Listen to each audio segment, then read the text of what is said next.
شايفين الخرشوف الجميل ده؟ الخرشوف ده احنا زرعناه على سطحنا، والحمد لله لأول مرة حد يزرع خرشوف على السطح. الخرشوف تنجح على السطح وتبقى جميلة بالشكل اللي انتوا شايفينه ده.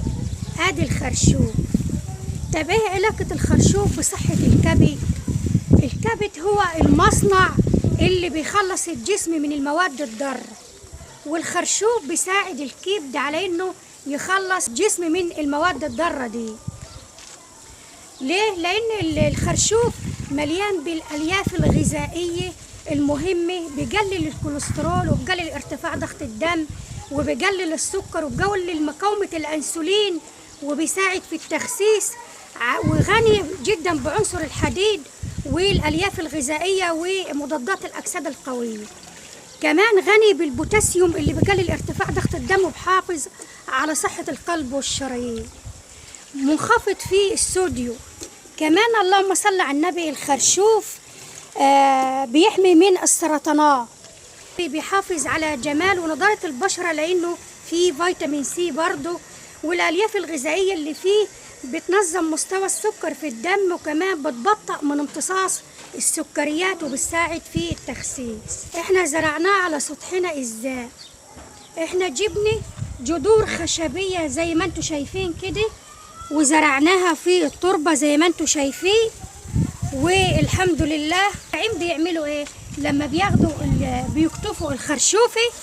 المزارعين لما بيكتفوا الخرشوفة بيسيبوا الجدر زي ما هو، علشان سبحان الله الجذور ديت بتاعة الخرشوف بتعيد انتاجها من جديد للسنة اللي بعدها. تمام كده؟ وهوت الخرشوف. وممكن الخرشوف ينزرع بذور يا حاج اسماعيل برضو يعني هو الجذور بتاعته بتستنى شتلات، بتستنى زي ما هي وبتعيد انتاجها للسنة اللي بعدها. في مصر لسه ما حد زرع مصر. كمان اللهم صل على النبي الخرشوف ده من المحاصيل المربحة اللي بتجيب أرباح وبتبقى وبتساعد يعني ايه كويسة زراعتها. بس احنا عندنا هنا يعني في حوالينا هنا ما حدش بيزرع للأسف. زراعة الخرشوف مش منتشرة عندنا هنا. هي منطقة هي صحيح مزروعة في البحيرة، بس في مناطق تانية يم كفر الدوار كده وأجورها، لكن عندنا هنا ما حدش بيزرع الخرشوف. ما بسمعش عن زراعة الخرشوف. والخرشوف اللهم صل على النبي بيعزز من البكتيريا النافعة اللي بتحمي القولون من السرطان. وكمان اللهم صل على النبي البكتيريا النافعة ديت بتقوي المناعة، بتعزز من صحة وبتقوي المناعة، بتحمي من الإمساك وبتحمي من الإسهال. والخرشوف اهو شايفين الخرشوف.